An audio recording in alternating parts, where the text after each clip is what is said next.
All right, hello there, AP World History students. Let's continue learning about Europe in the 1700s into the 1800s. So, European royalty. I'll tell you, kids, it was good to be the king. They were getting super rich off of mercantilism. All that stuff with sailing ships around the world, making big money. It was working out real well. They got their hands on 100 tons of gold and 16,000 tons of silver from the New World. And the vast majority of that silver would ultimately end up in China, but they trade it for fancy silk clothes, and European royalty loved to wear that stuff. Eventually, they're going to acquire a taste for tea, and that's going to be a huge part of the world economy. And European high society had probably more than 95% of all the wealth in Europe. Okay, I know in kind of recent history we talk about there's the 99% of Americans who have a fraction of the wealth and the 1% have all the wealth. It was way worse 300 years ago. The vast majority of European poor, 99% of people, were still functionally slaves because they were serfs. These Enlightenment ideas that I just mentioned in the last lesson would now start to change this. These serf Europeans would start demanding more and more rights. They would demand more and more of a share of the wealth. And rich people generally don't like sharing, so things are gonna get weird. That's world history for you. Okay, let's check it out. Okay, I gotta click this button. All right, so an excellent example of European high society was King Louis XIV of France. Let me tell you some facts about King Louis, because he's just excellent to include in a future DBQ or something.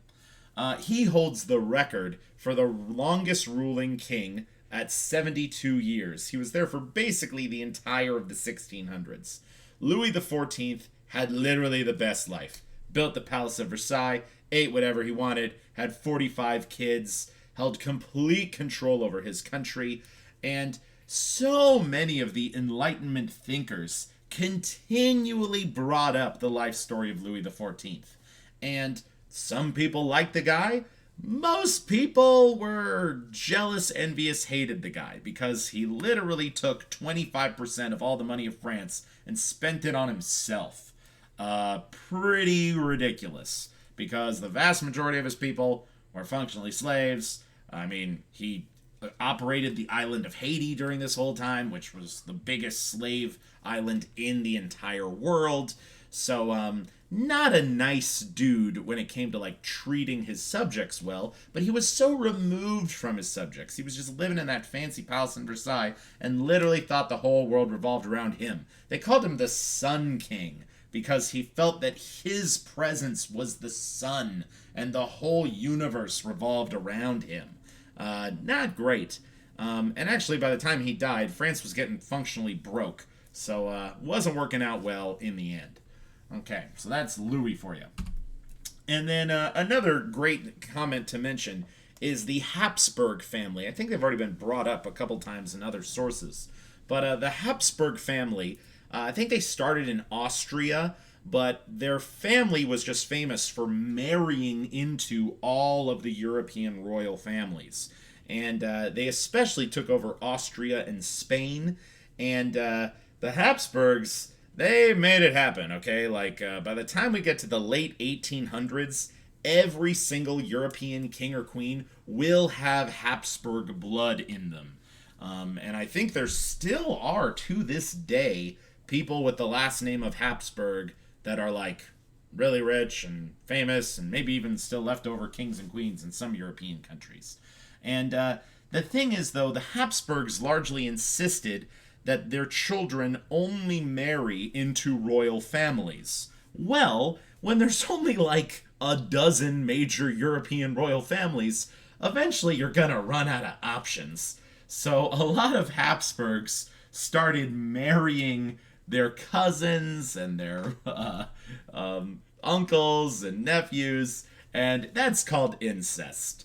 And the vast majority of European kings, by the time we get to the late 1700s, they're going to have some incest issues. And if you were to have a relationship with someone in your family, there's a pretty good chance that that baby's going to come out bad. There's going to be physical disabilities, mental disabilities. Incest is not a good idea. And it's just something that was pretty common in European royalty during this period, especially in the Habsburg family. So on the next slide, I've got some pretty intense pictures to show you. And something I got to mention, they obviously didn't have cameras back then, but they told artists to paint the Habsburg kings and to paint the royalty as they were seen. And does he look like Lord Farquaad from Shrek? Like, they totally based him off a Habsburg king. It's amazing. And just look at how similar all their faces are. And something to notice is the Habsburgs, they're known for having these long Jay Leno kind of chins right here. So if you see people with a long chin, that's what's up. Another thing is this sort of like long nose. And if you do have an incestuous relationship, the features of your family will only become more and more pronounced over time. So let's check it out. Okay, this is just what incest looks like for you here. All of these were artist commission portraits. Okay, they hired the best people in Europe to draw these kings and queens, and it's, you know, you're like, oh, that's kind of gross. Like, Kylie Jenner lip challenge much? Come on. And yeah, there's some pretty epic chin action going on here. I don't know what happened to this guy. He's having a bad day. But yeah, and then I can even trace down the family trees of some of these Habsburgs, and there's just not a lot of variation. It's a whole lot of marrying your cousin, marrying your brother, marrying your sister. It's not looking good.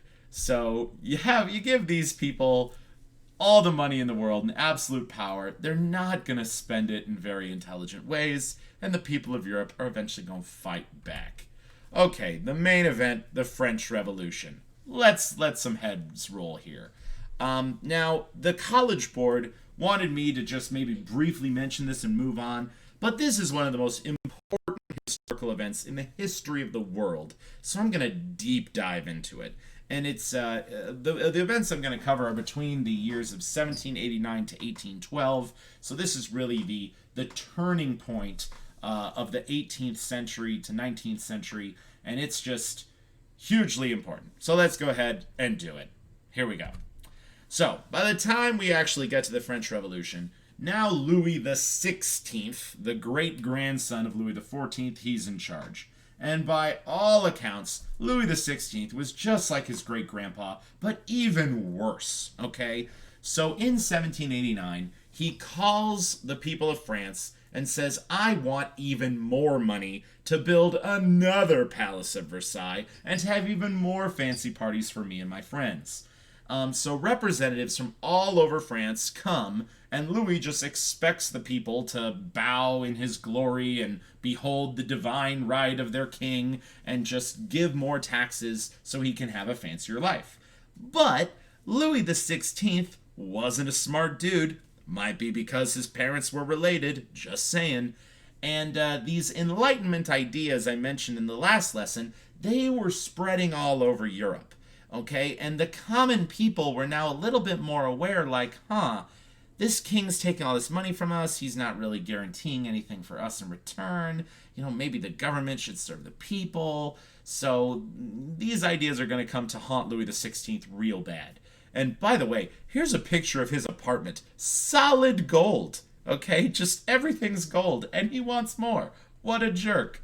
And the French government's finances were just terrible. Even back during the time of his great-grandpa, the finances didn't get any better. Okay, almost half the money the government was spending was paying back debt. So it's sort of like they maxed out all their credit cards and they're asking the people for even more money. It's not going to work out well for you, Louis. You're going to die. Okay, so at this meeting, Louis got way more than he asked for. The representatives of the people of France refused to pay any new taxes. And instead, they broke away from the meeting, and they declared that they were the true government of the people of France. They said, Louis, you're no longer relevant, you're trash, we're taken over. They wrote this document called the Declaration of the Rights of Man and Citizen. That's going to come up later in my class. And the people of France then rallied behind their representatives. They arrested Louis and they formed a democratic government. So finally, democracy's coming back to Europe and the kings are going down. People are going to now have legit governments that serve the common interest and protect natural rights. Things are going to be great. You'd think. Maybe not. Let's keep going. All right. So, Louis and his wife, Marie Antoinette. Okay, so Marie Antoinette's original last name was Habsburg, so you know where her family tree came from. And Louis and his wife really didn't understand what was going on in France, okay? They were so used to just hundreds of years of the common people of France and Germany and Spain and every country just serving their kings blindly. Marie didn't understand why they were so angry, and she's attributed to this phrase: "If the people are hungry, let them eat cake." And there's some doubt if she actually said that line, but it's very indicative of her attitude, because by all accounts, Marie Antoinette spent stupid money on stupid stuff. And when the vast majority of people in France were starving and super poor and serfs, she didn't care. She thought everybody was meant to serve her because she's Habsburg royalty. So yeah, this lack of understanding, it's gonna cause some bad things to happen to old Marie Antoinette here. All right. So Louis and Marie, they were now under arrest. This new government starting up in France, but Louis and Marie send letters to their Habsburg family members, and they say, "Invade France, please. Send us some military aid. Crush this rebellion. King's got to take over again." But for the first time in world history, there was this sense of nationalism amongst the French people. The French people said, "We don't want our king to come back. We want an Enlightenment-style government. We want a government to serve us." So, just about everybody in the country of France, all these serfs rose up. They got guns. They gave guns to kids. They gave guns to women. And they're fighting back against all these invading armies. And the people of France defeated everybody. They believed what they were fighting for. Nationalism for the win. And for several years, all these countries consistently invaded France, and they consistently got pushed back. And so, finally, France is able to create a legit government for the people and build this safe, new, amazing country, or so you'd think. Okay, so step one, as soon as you create a democratic republic kind of government, you got to elect a president. And sure enough, there seemed to be this really good dude. His name was Maximilien Robespierre. I'll just call him Max. Now I'll call him Robespierre. That's what I always call him. And Robespierre got elected to be France's first president. And let me tell you a little backstory about Max here. So he was an orphan. He grew up in Paris. And while he was in orphanage school, he was actually found out to be really smart. While he was a teenager, he read a lot of these Enlightenment ideas, and he's like, wow, these are super cool. He won a scholarship to a lawyer college, and he became a lawyer. For his first, I think for his late teens and 20s, he was a lawyer in Paris, and he represented a bunch of poor people free of charge. And then finally, once this whole revolution thing started, he became a really prominent speaker and a prominent political leader, and by all accounts, top tier, good dude. Well, let's see what happens when he becomes president. It couldn't end terribly, could it? Okay. So, new president. As soon as Robespierre is elected, he finds out there's still a lot of people in France who don't like democracy. There's still a lot of, especially the old rich people, the old religious people, people that hung out with Louis at all his fancy parties in Versailles. They want Louis to come back in power. Well, Robespierre says, you are working against the government, you're all counter-revolutionaries, and I'm gonna have you murdered with a guillotine. And guillotines right here are giant razor blades attached to a pulley system, and you just let the razor blade go, slices through, I think it's the 5th and 6th vertebrae, and the head comes clean off. And Robespierre said, put these all over France, find anybody who doesn't like our government and just slice their heads off. So, wow. And once that started going for a while, eventually people were like, hey, let's kill the king and the queen. They're like, yep, let's do it. So he would order the end of the Bourbon dynasty in France. And here's a quote he said. He said, "We must suspend free speech and liberty so we can win the war. Otherwise, there will be nothing left to defend."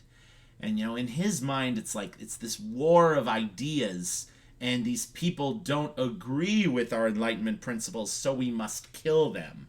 But as we'll see, is he really working for the people that he's supposed to serve? Okay, so let's check out the next slide. Okay, so Robespierre eventually did kill off just about all the rich people in France. And then he started to go after people who disagreed with him in his own party.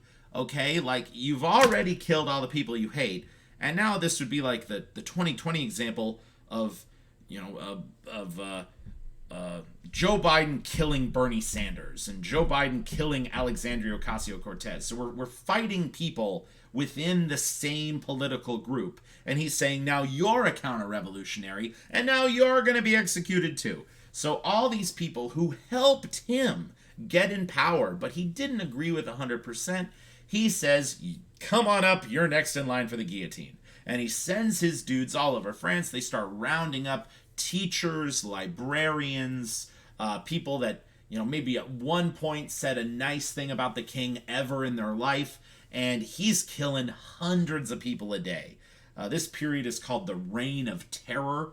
And the other thing, too, if you're like, hey, Robespierre, I think you're going a little bit too far with the murder thing, you'd be next in line to get your head cut off, too. So many people got their heads sliced off. It was just a wild, wild, crazy time in France. All right. And then, yes, for the next 2 years, things are incredibly crazy. Everyone's getting guillotined all the time. By all apparent ways, Robespierre had become pretty crazy. He declared himself president for life, he declared other religions illegal, and he created a new religion based on himself as God called the Cult of the Supreme Being. Okay? He said, you now have to worship me, and, well, here's the thing. If you're president for life, what does that make you? It makes you a king. So, King Robespierre right here. Well, the French people already killed one king, so what's another one? And then, to make this his own religion with himself as God, this guy was really losing it real fast. So let's see what happens to good old Max here. So thankfully, the people of France wouldn't take this guy's crap anymore. So a sort of third, fourth, there's a weird way to count all the revolutions of the French Revolution, but the French Revolution sort of officially ends by the French people then charging into Robespierre's office. And there's some differing historical accounts of exactly what happened. But I think it was something like this. So as soon as Robespierre's guards all run away and a giant mob of people break down his door, Robespierre takes out a gun, uncocks it, puts it in his mouth, but in the last minute, Robespierre turns the gun sideways and blows out his cheek, okay? And Robespierre is not dead, all right? Other accounts say a dude ran into the room and just shot Robespierre in the face. That's kind of a cool story too. But so Robespierre was there with a bullet hole through his cheek, bleeding out, and the mob says, what are we going to do with this jerk? Well, we should do the same thing he did to all of our friends, and we should guillotine his head clean off. But they did something rather rude to Robespierre. Well, it's justifiably rude, let's be honest. Most people, they went in the guillotine with their head down, and the blade sliced the back of their neck. But with Robespierre, they put him in there on his back because they wanted him to see as the blade came and sliced through the front of his neck. Whoa! Crazy history. So the reason why I really deep dive, especially into Robespierre, is I read a whole book about him. I think this story is just really interesting because, by all accounts, he should have been a great dude. He should have been just a top tier Enlightenment leader and servant of the French people. But in the end, power corrupted this guy. He got totally crazy, and he ended up betraying all the ideals he was supposed to stand for. So hopefully his life story resonates with you guys in the same way it resonated with me, that people can change when they become corrupted with power. And giving someone the ability to make sweeping changes to your society, they're going to make bad choices, okay? Thomas Hobbes was wrong in some of his outward thinking, as proven by the Robespierre example. And Baron de Montesquieu was right, because gotta separate those powers, or else one crazy dude's gonna make himself God and kill anybody who speaks against him. Alright, let's keep going. So, the new government in France after Robespierre was largely ineffective and didn't really do a lot for 5 years. So then this young Corsican military officer named Napoleon Bonaparte decides that he's just going to take over the French Republic. No voting, no democracy, I've got guns, I'm taking the country over. This concept is called a coup d'etat, and so Napoleon and his buddies just kind of charged into the government offices and said, we're in charge now, go home. And the French government was so unpopular during that period that people were kind of like, we're cool with it. Napoleon, you're in charge now. All right, and so this next slide, I know I've got a lot of writing, but it's important. Okay, so Napoleon declared himself ruler for life. Now, hold on, kids. I'm sure a lot of you have, little air sirens going off in your head. Uh-oh, king number 3, bring out the guillotine. But it wasn't the same, though, because Napoleon never declared himself God, okay? He never banned religions, okay? But he didn't overindulge in luxuries. He wasn't really this kingly figure like he's depicted in this picture right here. He really focused the French people on their revolutionary fervor. He was a soldier in those early battles when the Habsburgs were invading France. And he said, what we gotta do is we gotta play offense. We gotta go all over Europe. We gotta find these monarchs and we gotta cut them down. These ideas of nationalism, of liberalism, of equality, of the government serving the people.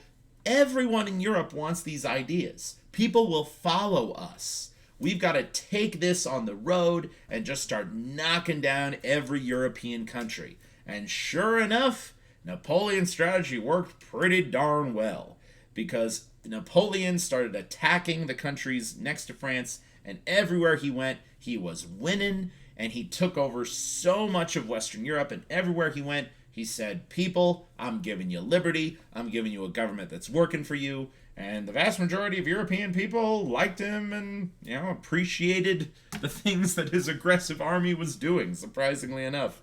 So, for 5 years, Napoleon took over so much land in Europe. He's absolutely one of the greatest conquerors in world history. Pretty impressive, and he did all this when he was a really young dude. Kind of like a modern-day Alexander the Great, for sure. All right, next slide. Here we go. But, however, his winning streak would not last.